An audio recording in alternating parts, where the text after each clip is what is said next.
묵도하심으로 예배 드리겠습니다.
너희 말을 항상 은혜 가운데에서 소금으로 맛을 냄과 같이 하라.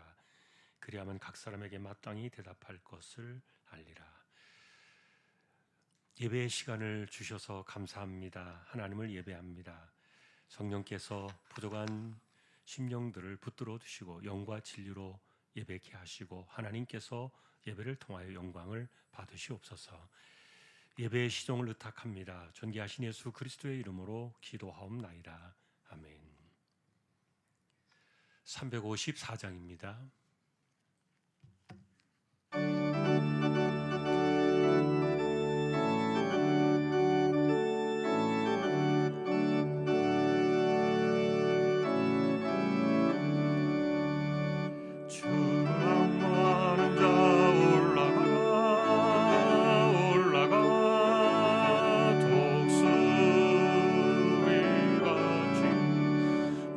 싸움이 이고 근심 걱정 보수는 올라가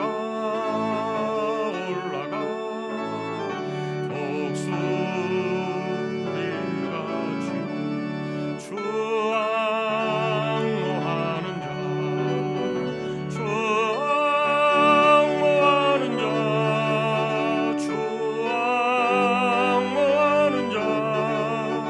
늘 강건하리라.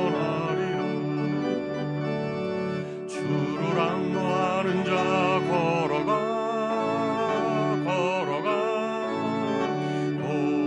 고단치 않네.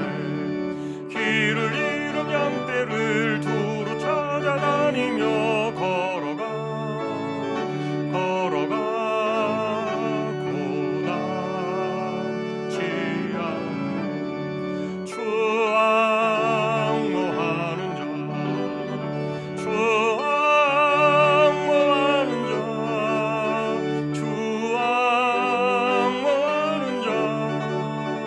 늘 강건하리라.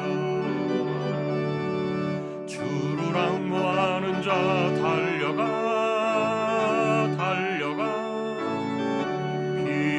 피곤치 않네. 천성문을 향하여 면류관을 얻도록 달려가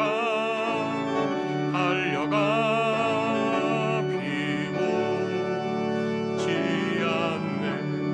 주 앙모하는 자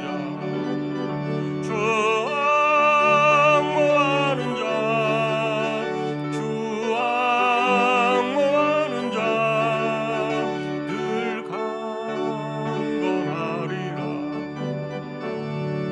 주를 앙모하는 자 올라가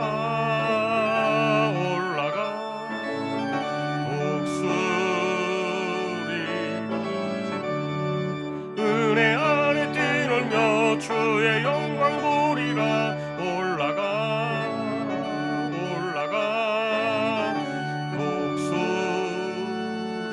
독수리같이 주 앙모하는 자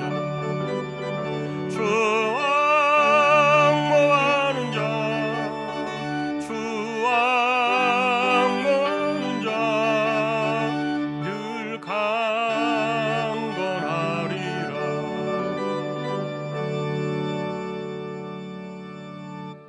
강미자 권사님 기도하시겠습니다.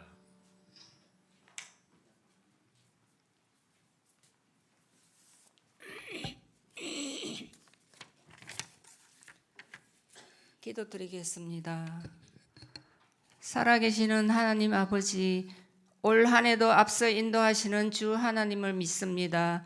우리의 발걸음을 예배의 자리로 나와서 기도와 찬양을 드리게 하시고 영광을 올리게 하시니 감사드립니다. 올해의 표로는 복음의 언어로 세상과 대화하라는 말씀을 주셨습니다. 말씀대로 살기를 원하오며 믿는 자로서 세상에서도 복음을 언어에 담아 마음과 생각이 더 넓게 사랑하고 더 깊이 있게 감사하며 살게 하시고 주님을 더 신뢰하고 의지하며 주님의 뜻을 나타내는 저희들 되기를 원합니다. 하나님, 이곳 주황 공동체를 사랑해 주시고 말씀의 은혜가 있어 기쁨으로 공동체 안에서 합력하여 선을 이루는 우리 모두 다 되게 하옵소서. 담임 목사님, 부목사님, 모든 교육자분들 영육간에 강건케 하시고 사역을 감당하실 때 은혜가 있어 힘들지 않게 하옵소서. 그러므로 복음이 세상에 전파되어 많은 영혼들을 하나님 알게 하는 그런 교회 되기를 기도합니다. 또한 세계 각지에서 선교하시는 선교사님들 건강을 지켜주시고 사역의 부흥에 있게 사명 잘 감당하시게 도와주시옵소서. 특별히 라오스 선교센터와 김포 주황교회, 미얀마 주황교회 하나님 다 아시지요.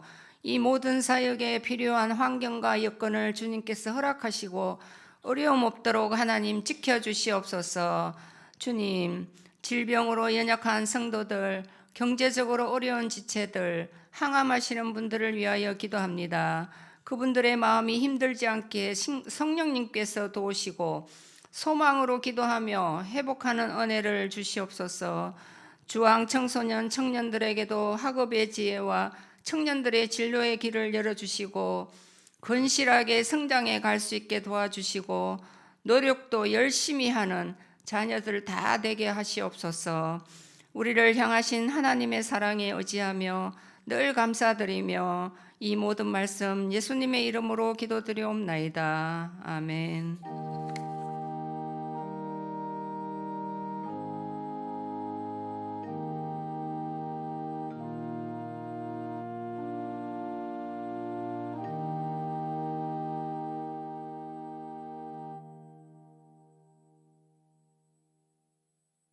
오늘은 호세아서 4장입니다.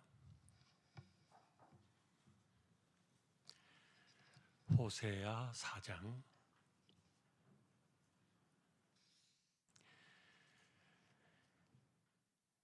1절부터 교독하겠습니다. 이스라엘 자손들아 여호와의 말씀을 들으라. 여호와께서 이 땅 주민과 논쟁하시나니 이 땅에는 진실도 없고 인애도 없고 하나님을 아는 지식도 없고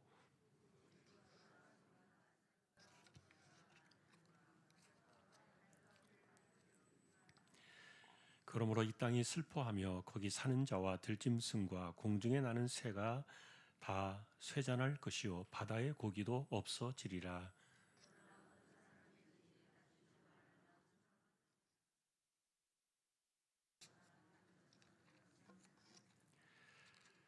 너는 낮에 넘어지겠고 너와 함께 있는 선지자는 밤에 넘어지리라. 내가 네 어머니를 멸하리라.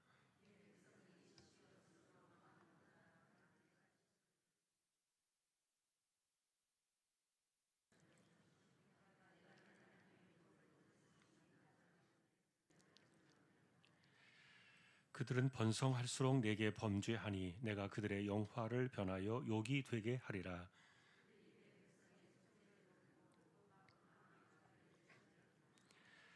장차는 백성이나 제사장이나 동일함이라. 내가 그들의 행실대로 벌하며 그들의 행위대로 갚으리라.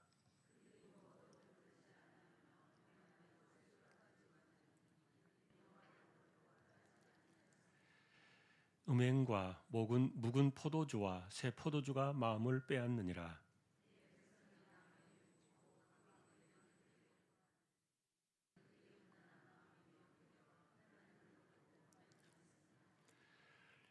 그들이 산꼭대기에서 제사를 드리며 작은 산 위에서 분향하되 참나무와 버드나무와 상수리나무 아래에서 하니 이는 그 나무 그늘이 좋음이라. 이러므로 너희 딸들은 음행하며 너희 며느리들은 간음을 행하는도다.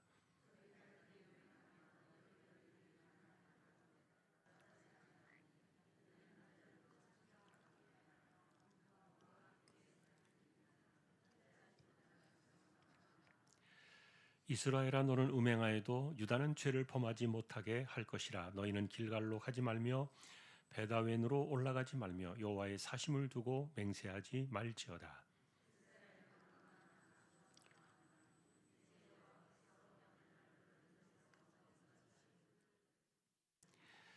에브라임이 우상과 연합하였으니 버려두라.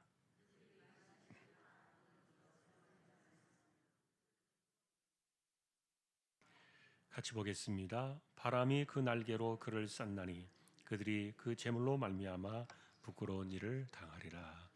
아멘. 예, 교회 소식입니다. 돌아오는 토요일 날 서영희 권사님 가정에 딸 결혼식이 있습니다. 교회 출발은 오후 2시가 되겠습니다. 예, 축하의 시간이 되시기를 바랍니다. 다른 내용들은 주보를 보아주시면 되겠습니다. 7구역 구역 찬양 드리겠습니다.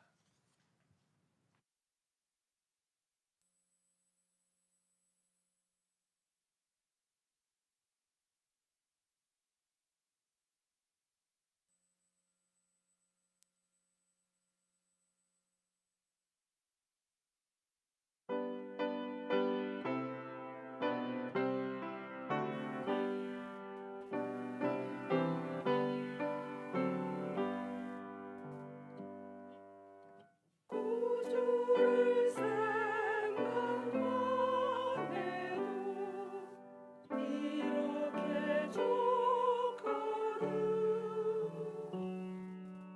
주 얼굴 배울 때야 얼마나 좋으랴. 만민의 구주 예수의 귀하신 이름은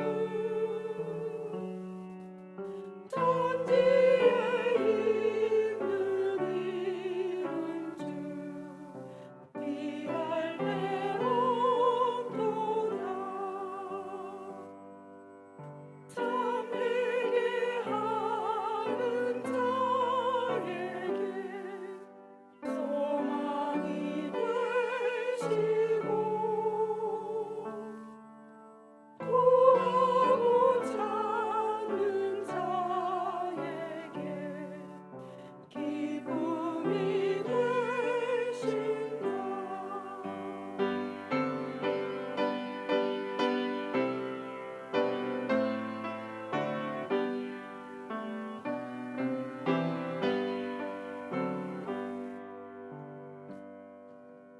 예수의 넓은 사랑을 어찌다 말하랴.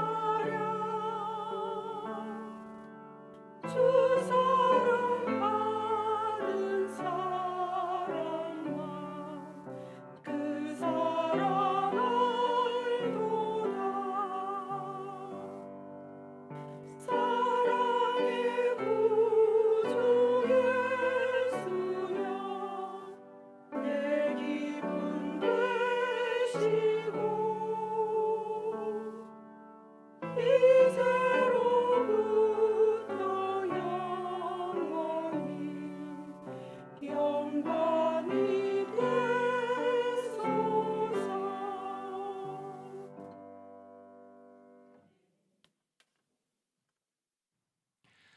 하나님 감사합니다.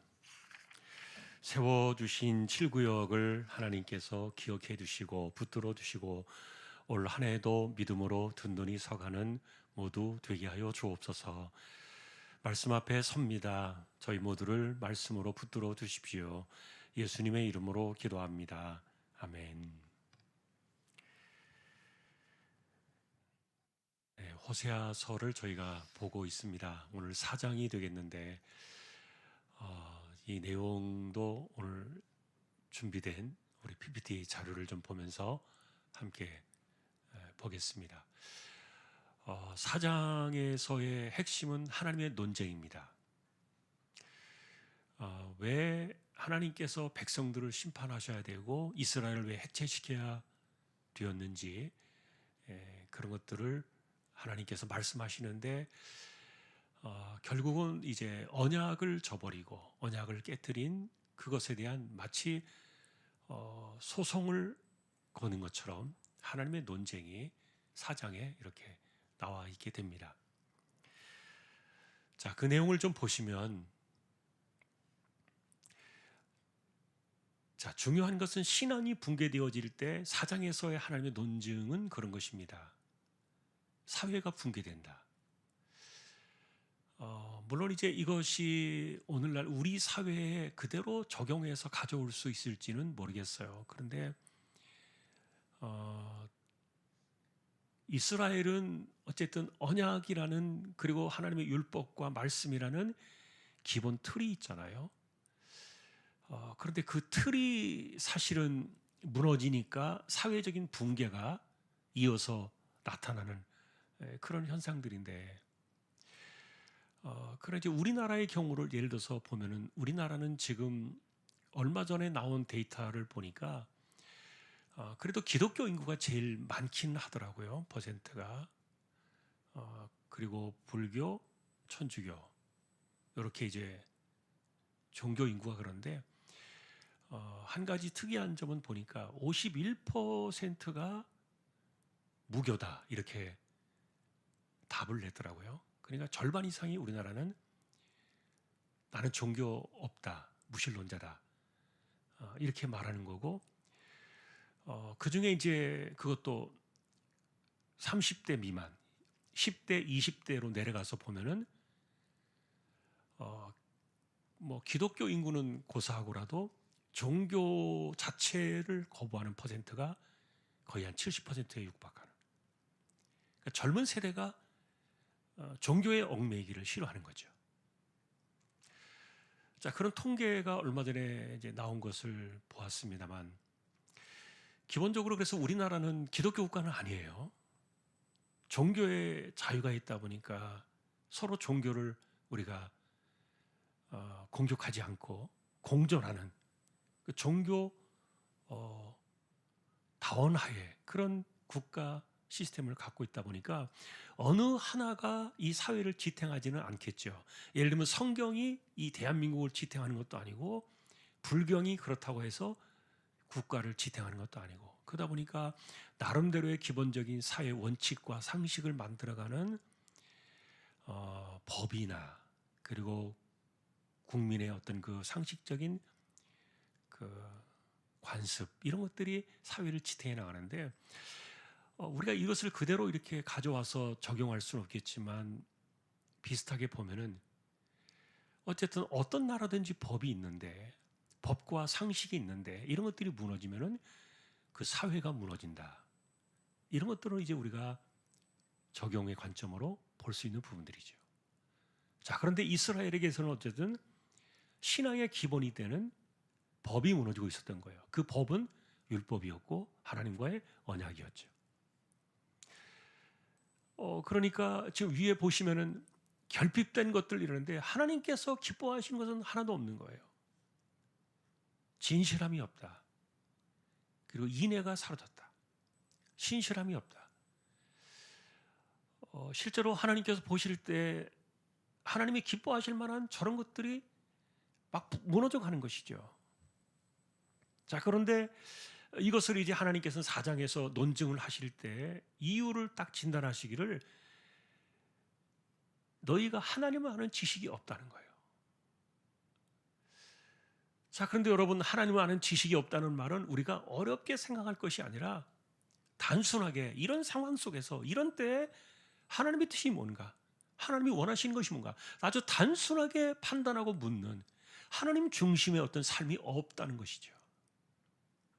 이게 하나님 아는 지식이 없다는 그 당시에 하나님을 배제한 채 무너져 가던 결핍된 것들이었고요. 그 다음에 이 범람한 것들을 보면요, 이거 하나님이 묘하시는 것들이 넘치고 있는 거예요. 하나님의 기본적인 뜻을 말해주는 법이 없다 보니까 저주가 나타나고 거짓 맹세가 있고 살인과 도둑질과 간음과 그리고 피가 피를 이어가는 이런 폭력이 이 사회를 범람하고 있었는데, 자, 그런데 지난번에 제가 말씀드린 것처럼 호세아 선지자가 활동하던 그 시기는 북이스라엘이 해체되어져 가는 마지막 국가의 30년의 역사 속에 있었어요. 그런데 이 30년의 역사 속에서 6번의 쿠데타가 일어나요. 왕조가 무너지고 정치적인 이런 그 폭력과 혁명이 계속 일어나는 것이죠. 얼마나 국가가 불안하겠어요. 그 가운데 딱 한 사람만 자기 아들이 대를 잇고 6명이 전부 다 그냥 좋지 않게 죽는 거예요. 피살을 당하고. 이게 30년의 역사였어요. 자, 그런 가운데서 어쨌든 이렇게 피가 피를 이어가는 이런 폭력의 역사가 그 나라를 뒤덮고 있었고. 자, 그러니 이렇게 사회적으로 붕괴되어져 갈 때 하나님께서 이 모든 것들을 다 거두어 가시겠다는 거예요. 왜냐하면 하나님의 뜻이 하나도 없는 거예요. 도와주실 이유도 없고 보살피실 이유도 없고 붙들어줄 이유도 하나도 없는 거예요. 그냥 손을 떼버리시는 거예요. 그랬더니 이렇게 하나님의 보호의 손이 떠나니까 그냥 마치 이렇게 도미노처럼 막 무너져 내려가는 거죠. 자, 그래서 어쨌든 신앙의 붕괴는 사회의 붕괴인데 오늘날 우리식으로 말하면 법이 무너지면, 법과 상식이 무너지면 사회가 붕괴되어진다. 이것을 이제 알려주셨어요. 그 다음에 이제 제사장이 실패인데요. 하나님께서 제일 먼저 책망하신 게 바로 제사장이었어요. 이들이 도덕적으로나 윤리적으로 문제가 돼서 그런 것이 아니라 이들이 가르치는 것에 실패를 했어요. 물론 이 책임도 백성들에게 있죠. 왜냐하면 듣지 않았으니까. 그래서 다투지 말며 책망하지 말라 이렇게 말하는 것은 왜 그랬는가 하면은 제사장이 백성들과 계속 다투는 거예요. 왜냐하면 그래도 이들은 제사장들은 율법이 있으니까. 그래서 그 율법을 가지고 이야기를 하면은 백성들이 계속 그거에 대해서 반기를 들고 아니라고 이야기하고 항거를 하고 반항을 하고 이렇게 하니까. 그래서 이 제사장의 실패는요, 하나님의 말씀으로 책망하는 그것이 무의미해질 만큼 권위와 진리가 붕괴되어 버린 거예요. 이런 세상을 어떻게 할까? 그런데 어쨌든 제사장의 실패다 이렇게 하나님께서는 논증을 하셨는데 세 가지 공통된 특징이 있어요. 보니까 낮에 넘어지는 제사장 그랬는데 이 제사장들이 낮에 넘어진다는 것은 제사장들은 주로 이제 낮에 제사를 드리고 율법을 강해하고 그 온 사람들에게 가르치고 그러면서 하나님의 그 법을 이렇게 말해주는데 근데 그것이 무너져 버린 거죠. 아까도 말했던 것처럼 사람들이 계속 제사장들이 한마디 하면 그들이 10마디를 하는 거예요. 이거 아닙니다 라고 이야기하면은 왜 아닙니까? 이게 더 잘 되는데. 자기들의 이야기가 더 커져버리고 이러니까 낮에 사역을 하는 제사장의 그 직무가 허물어져 버렸던 거예요. 그 다음에 밤에 넘어지는 선지자라고 이렇게 이야기하는 것은 사실은 선지자는 하나님의 계시를 받아가지고 어둠을 밝히는 말씀으로 빛을 비추어주는 그런 역할을 하는데 그런데 밤에 넘어져 버리니까 빛을 내지 못하는 거예요, 선지자들이. 자, 제사장이나 선지자나 지금 이 백성들의 거부와 반항과 다툼 이런 것들로 인해서 허물어져 내리는. 자, 그래서 너의 어머니를 내가 멸망하겠다는 그 어머니는 바로 이스라엘 언약 공동체였죠. 자, 결국은 이스라엘이 해체될 수밖에 없는 이유의 출발점을 이렇게 잡는 겁니다. 낮에 넘어지는 제사장, 밤에 넘어지는 선지자. 자, 그러면서 밑에 보시면 지식이 없어 망하는 백성이다.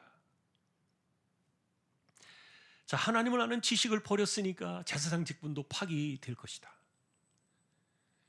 버릴 수밖에 없는 이런 것들을 말하는데 아까도 말했던 것처럼 자, 여러분 하나님 아는 지식이 뭐예요? 우리가 성경을 많이 알고 율법을 다 외우고 뭐 계명을 외우고 이런 거 이야기하는 게 아니에요. 우리가 단순하게 기본적으로 생각해 볼 때도 우리는 하나님의 말씀에 대한 기본적인 사고방식이 있는 사람들이에요.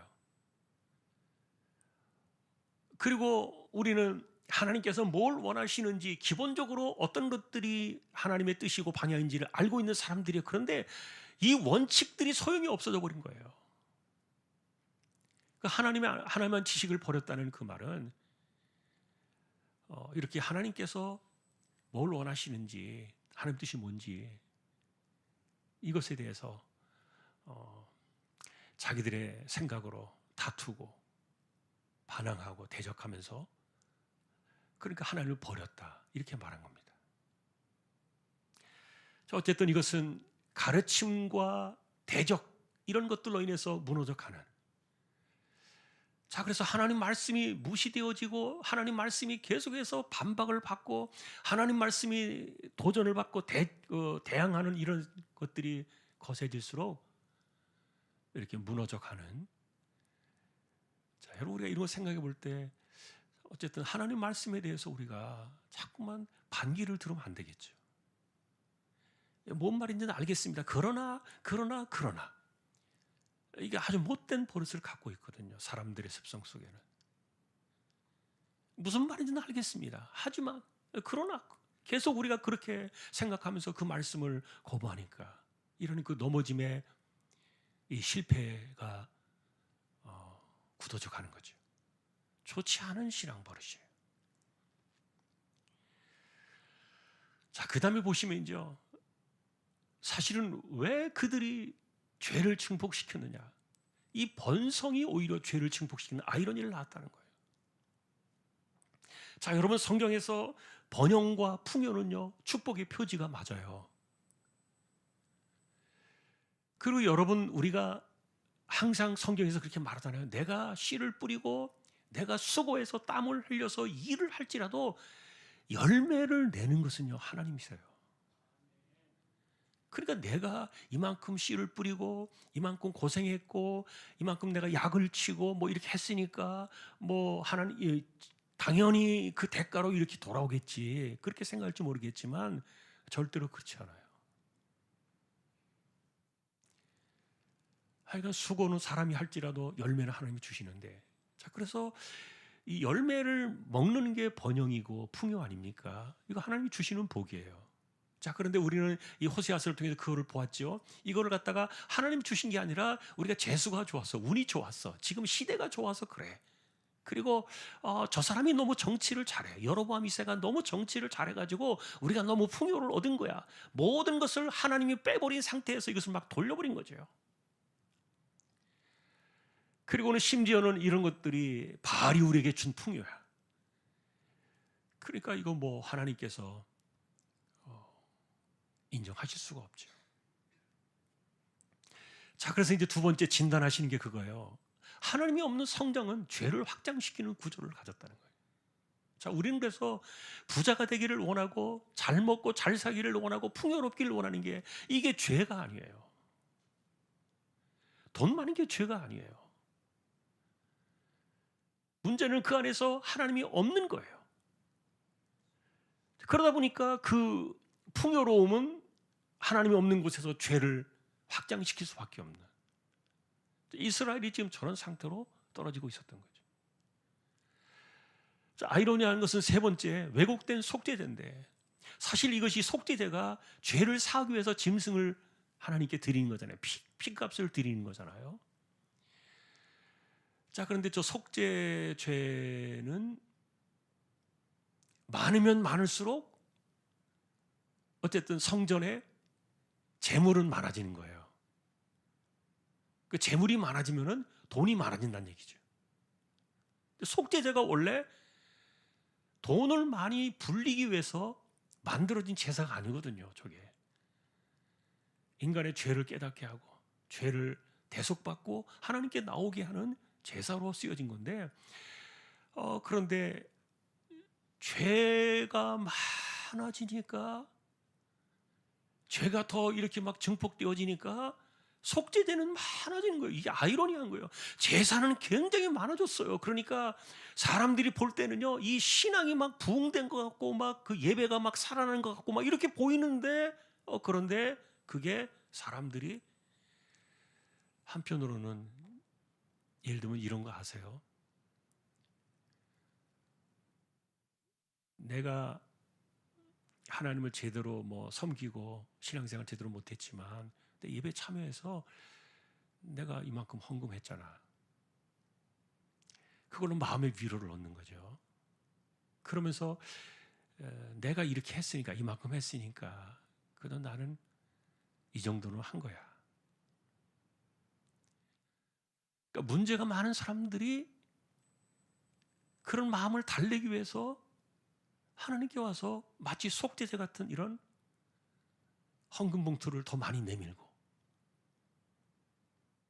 그러면서 그것으로 인해서 사람들은 자기가 이제 그 죄책감이나 여기로부터 벗어났다고 생각을 하고, 그리고 또 성전으로 보면은 돈이 많아지니까 이게 또 부흥되는 것 같이 보여지고, 이게 아이러니가 있었던 거예요. 자, 하나님께서 원래 말씀하셨던 본래 본질들을 상실해 버리면, 그래서 다른 어떤 그 목적을 위해서 이런 방식들이 왜곡되어져 버리면 큰일 나죠. 그래서 죄로 이익을 얻는 역전 현상들이 벌어졌던 거예요.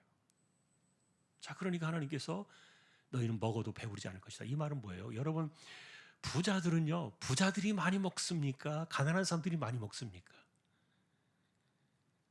가난한 사람들이 많이 먹어요. 부자들은요, 조금만 먹어도 배불러요. 몇 숟가락 먹어도 배불러요. 근데 가난한 사람들은 밥을 곱빼기로 먹어도 배가 고파. 허기져요.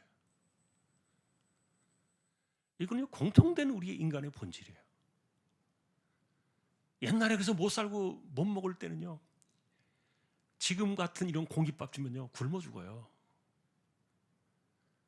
요즘에 공깃밥에 막 몇 배가 되는 이만한 그 고봉밥이라 그러네요. 고봉밥. 이렇게 큰 밥. 그래도 허기가 져요. 이 먹어도 배부르지 않는다는 이 말은 가난해질 거란 얘기예요. 음행에도 늘지 않는다는 이 말은 갈수록 아이들이 사라지는 거예요. 출산이 안 돼요. 자, 그래서 욕망은 있지만 대가는 오지 않는 공허한 세상이 온다는 거예요. 자, 하나님을 버렸으니까 결국은 하나님께서 그들을 치시지 않는다 할지라도 하나님의 손이 떨어버리니까 세상의 구조가 이렇게 피로 피를 낳는 이런 공허한 구조가 세상을 덮어버리는, 이게 원칙 중에 하나가, 그래서 하나님을 아는 지식을 버렸기 때문에요. 뭐가 내 기준이냐 하는 거예요. 우리 삶의 기준이 뭐냐. 자, 그 다음에 이교종 예배의 타락이 이게 또 번성했죠. 술과 쾌락은, 여러분, 그 교회에서는 우리가 이제 그렇게 하지 않습니다만, 저 바알 신전, 우상의 신전에 가면은 제사를 드리고 나면 막 그 새로운 포도주, 아주 귀한 포도주 막 이런 것들을 서로 나누어 주거든요.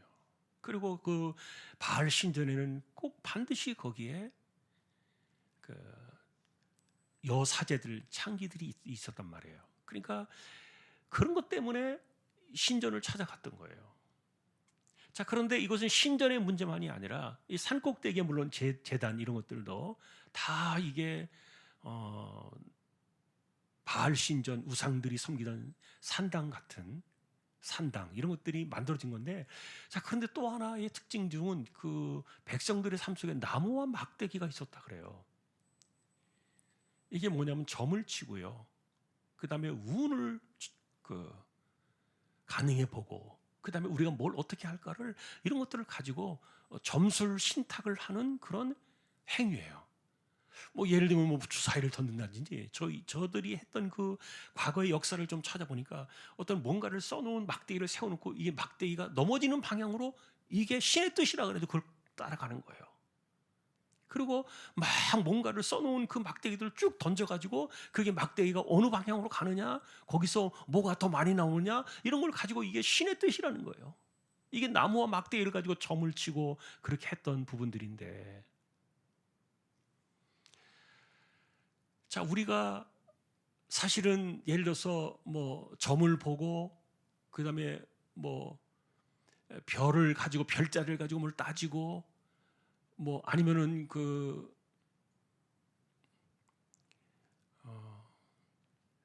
사주, 팔자 이런 거 보잖아요. 일반 사람들이.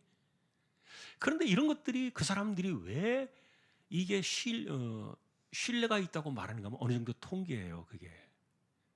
저는 점을 치는 건 줄 알았는데 그분들의 이야기를 이렇게 엿들어 보니까 사주 팔자 말하는 이런 사람들이요. 그게 통계더라고요. 통계. 그래서 저는 그걸 착 보면서요. 굉장히 놀랐어요. 우리는 통계라는 이름으로 굉장히 신뢰하는 경우가 많아요. 숫자가 말해주잖아요. 수치로. 통계는 숫자로 말해주잖아요. 그런데 그것이기 때문에 이 수치로 말해주는 통계가 정확하다는 거죠. 그래서 수많은 사람들은 오늘날 과학이라는 이름으로 이 수치와 통계를 가지고서 미래를 전보는 거예요. 미래를 예측하는 거예요. 어떤 회사가 어떻게 될 것인가, 나라가 어떻게 될 것인가, 이런 것들은 숫자로 말해주는 통계가 있어요. 그런데 저 나무와 막대기라고 말하는 그 점술 행실의 방식 속에도 들어가 보면요. 수치와 통계가 있어요.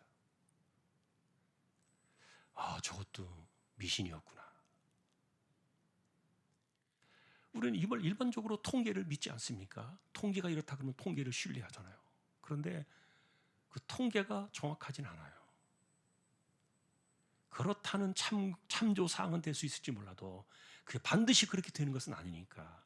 그래서 기독교인들은요, 통계만을 믿고 자신의 인생을 걸고 그렇게 살아가는 사람들은요, 그게 통계가 무상이 돼버려요. 이게 나무 막대기와 다르지 않은 거예요. 제가 이 나무와 막대기를 조사하면서 쭉 들어가 보니까 수치와 통계를 가지고 신뢰하는. 그런데 오늘날 보니까 현대인들의 의식 속에, 기독교인들의 마음속에도 수치와 통계는요, 굉장히 이것에 대한 신뢰가 높아요. 그게 우리의 삶을 이끌어가는 진리는 아닙니다.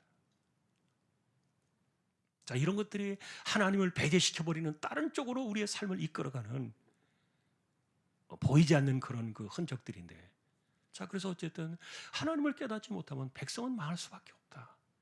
자, 계속해서 4장의 논증은 이제 그런 부분입니다. 마지막을 좀 봅시다.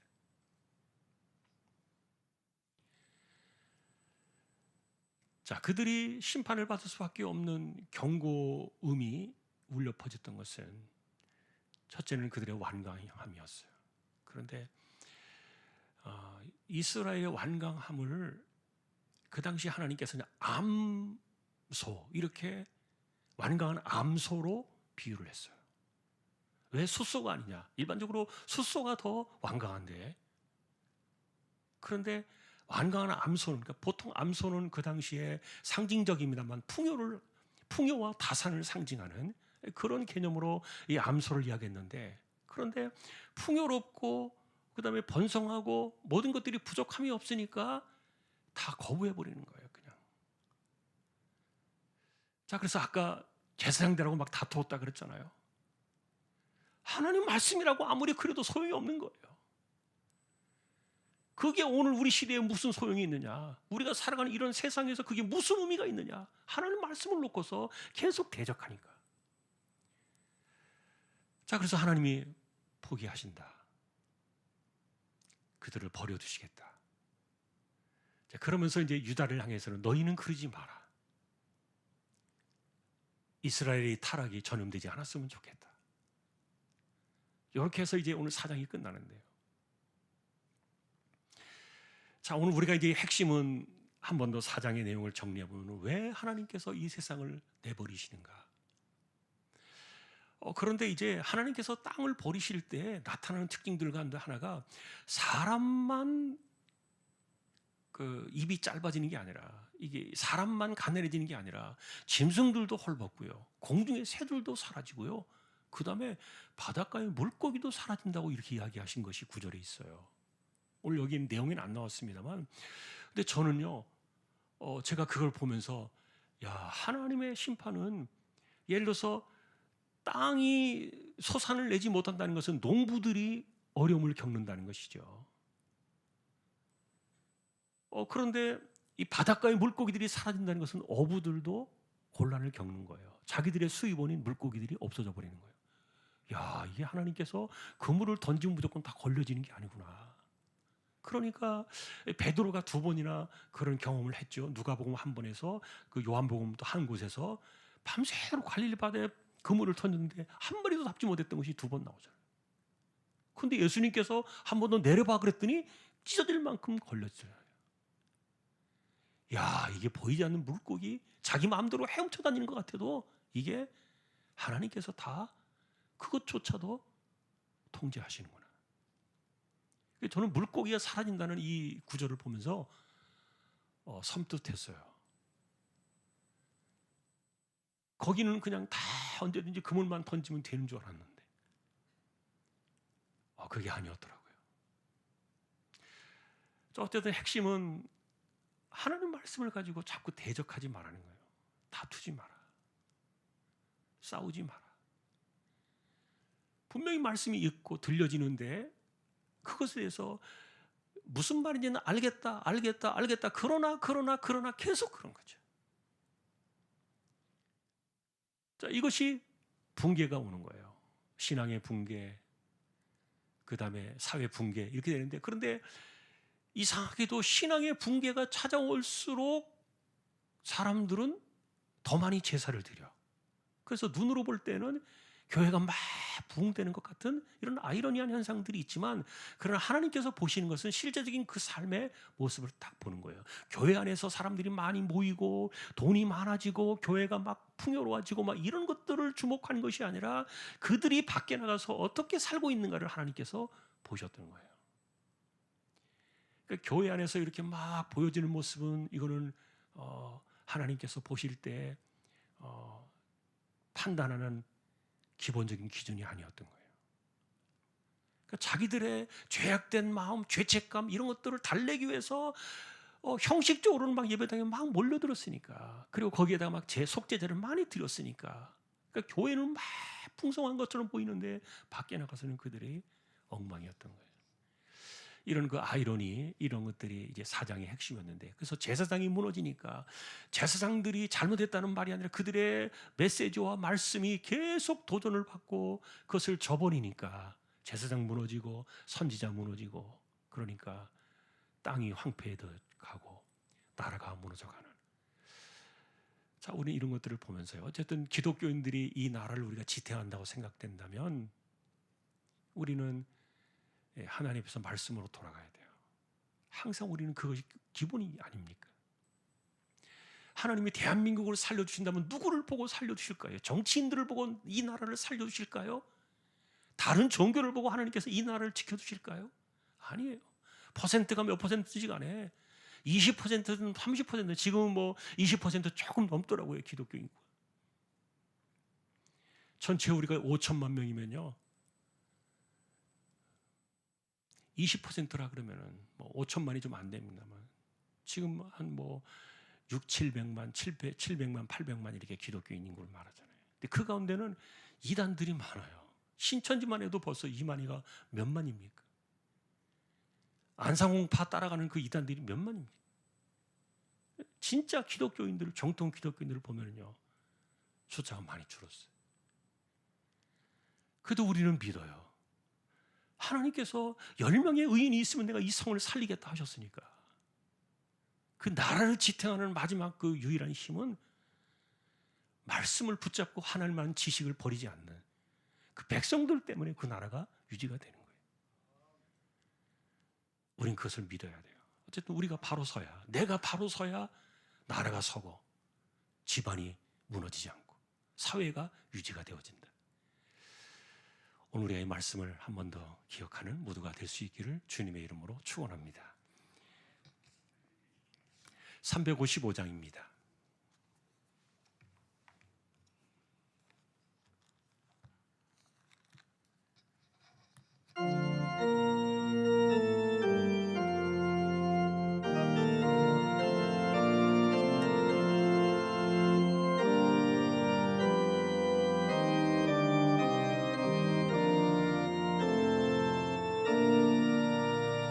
다 같이 일어나요.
힘차게 나가자.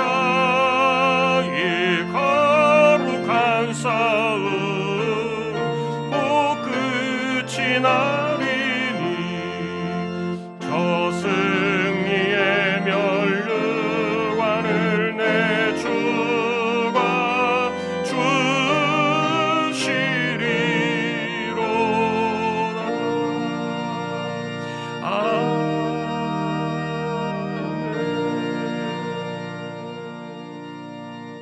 주시리로다. 우리 함께 기도를 드리실 때 올 한 해도 26년도에도 하나님 우리 가정을 지켜두시고 우리 또 생업과 가족들을 붙들어 두시고 또 이 나라를 하나님께서 지켜두십시오. 우리 기도할 때 제일 중요한 것은 하나님의 뜻이에요. 하나님의 뜻이 왜곡되어지고 완강하게 거부되어지면 그 공동체는 구조는 무너지게 되어 있어요. 26년도 한 해는 우리가 바라는 것은 하나님이 아닌 다른 것에 우리가 기대하면 안 돼요. 이 땅을 지켜주신 것은 하나님이십니다. 오늘도 우리가 이것을 기도하면서 특별히 이 땅을 위해서 26년도를 지켜주시도록 기도하고 또 우리 자녀들 그리고 연세 많으신 어른들 하나님께서 붙드시도록 우리 가운데 암 투병하는 분들 하나님 힘주시도록 선교지와 그리고 또 우리 캄보디아 단기 선교를 위해서도 이 시간 함께 주여 한번 외치고 잠시 통성으로 기도를 드리겠습니다. 주여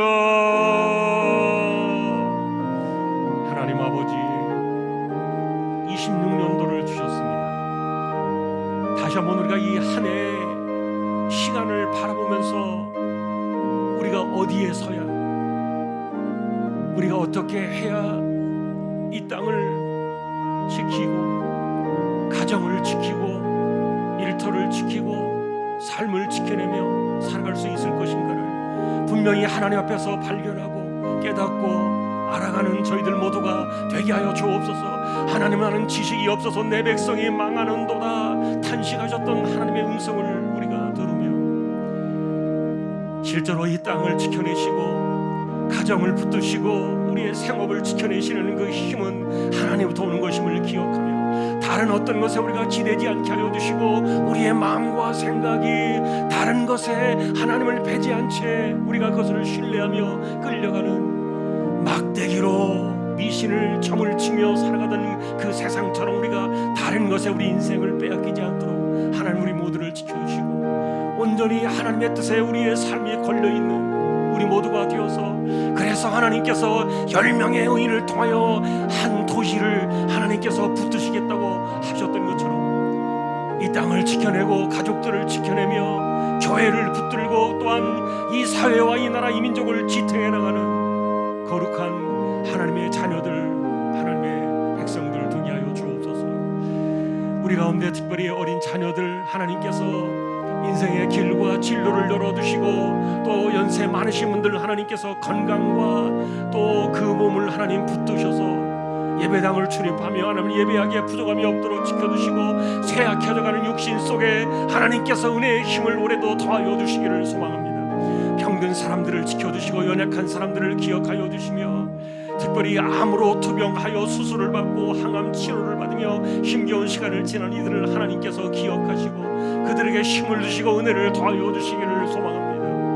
우리의 생업을 지켜주시고 삶을 붙드시는 하나님 우리 모두를 긍휼히 여겨주시고 우리의 삶이 마르지 않게 하시고 우리가 가난한 자의 그 허기진 것처럼 그렇게 인생을 살아가지 않도록 주여 우리 모두를 붙들어 주시고 우리의 삶에 하나님이 주시는 풍요와 축복을 바라며 누리며 살아갈 수 있는 저희들 모두가 되게 하여 주옵소서. 이 땅을 지켜주시고 또한 선교지를 기억하여 주시며 하나님 아버지 캄보디아 단기 선교를 통해서 하나님 영광을 받으시고 은혜를 더하여 주시기를 소망합니다. 주여 올 한 해도 우리를 지켜주십시오. 감사합니다.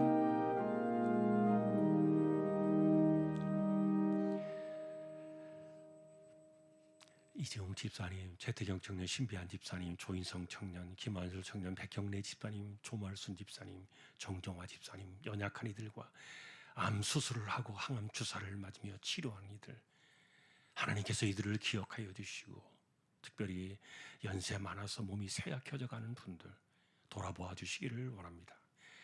가난한 사람들, 생업을 놓고 기도하는 이들 하나님께서 지켜주시고 가야 할 길을 보여주시고 우리가 살아 숨쉬는 길을 열어주시고 우리의 삶의 진정한 풍요와 축복의 근원은 하나님이심을 기억하고 다른 어떤 것에 우리의 믿음을 팔아버리고 우리의 삶이 어그러지지 않도록 하나님 우리를 굳건하게 붙드시는 복된 이 한 해가 되게 하여 주옵소서.